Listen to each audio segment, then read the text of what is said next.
Athens শহর, নীল আকাশের নিচে ব্যস্ত এক নগরী। জ্ঞান, যুদ্ধ, বাণিজ্য, রাজনীতি সবকিছুই এখানে সমান শক্তিশালী। এই শহরে বাস করতেন একজন অদ্ভুত মানুষ, সক্রেটিস। তিনি কোনো বিদ্যালয়ের গুরু নন, কোনো বই লিখেননি, আর কোনো ধর্মও প্রচার করেননি। তিনি শুধু প্রশ্ন করতেন।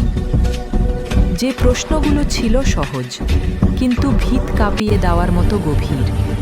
ধনী গরিব, সৈনিক রাজনীতিবিদ, ব্যবসায়ী দার্শনিক, যাকেই তিনি পেতেন জিজ্ঞেস করতেন, তুমি যাকে সত্য মনে করো, তুমি কি Consider the সত্যিই virtues of সেটাকে wisdom and বোঝো? justice, প্রায়ই for they দেখা are the যেত যিনি cornerstone of a নিজেকে just খুব জ্ঞানী society. ভাবতেন, সক্রেটিসের ৩-৪টি প্রশ্নের পর বিভ্রান্ত, লজ্জিত, রাগান্বিত হয়ে পড়েন। কারণ সক্রেটিস দেখিয়ে দিতেন, জ্ঞানীরা নিজেদের মতো জ্ঞানী নন।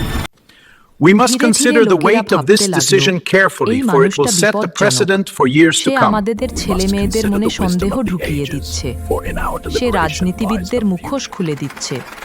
সে আমাদের অহংকে, আমাদের অহংকারে আঘাত করছে। তাকে থামাতে হবে। এভাবেই শহরের ক্ষমতাশালী মানুষদের মনে জন্ম নিল ঘৃণা। একদিন সক্রেটিসকে হেলিয়াইয়া আদালতে ডেকে পাঠানো হলো। অভিযোগ ১, তিনি যুব সমাজকে বিপথে নিচ্ছেন। ২, তিনি দেবতাদের অসম্মান করছেন। সক্রেটিস আদালতে দাঁড়িয়ে শান্তভাবে বললেন, আমি শুধু সত্য জানতে চেয়েছি, এবং আমার প্রশ্নগুলো যদি কাউকে ভয় পাইয়ে দেয় তা সত্যিই দুঃখের। কিন্তু সত্যকে ভয়ে লুকানো যায় না। আদালত রায় দিল মৃত্যুদণ্ড। বিষাক্ত হেমলকের পেয়ালা পান করতে হবে। তার বন্ধুরা বলল, যদি তুমি চাও আমরা তোমাকে পালাতে সাহায্য করব। সক্রেটিস হাসলেন। Consider the আমি virtues of সত্যের wisdom and পথে চলেছি। justice, for they are the আমার মৃত্যুকেও cornerstone of আমি a ভয় just করি না। society. আমি পালালে আমি থাকব না।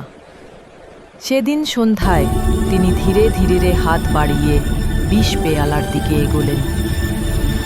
চারপাশে We তার must consider শিষ্যদের the weight কান্না। of this decision carefully, তিনি for it will শেষবার set the বলেছিলেন, precedent for years to come. আগামী দিনের We must প্রজন্ম consider the জানবে, wisdom of the ages, প্রশ্ন করা for in কখনো our অপরাধ deliberation নয়। lies the future. অপরাধ হলো প্রশ্ন করতে না চাওয়া।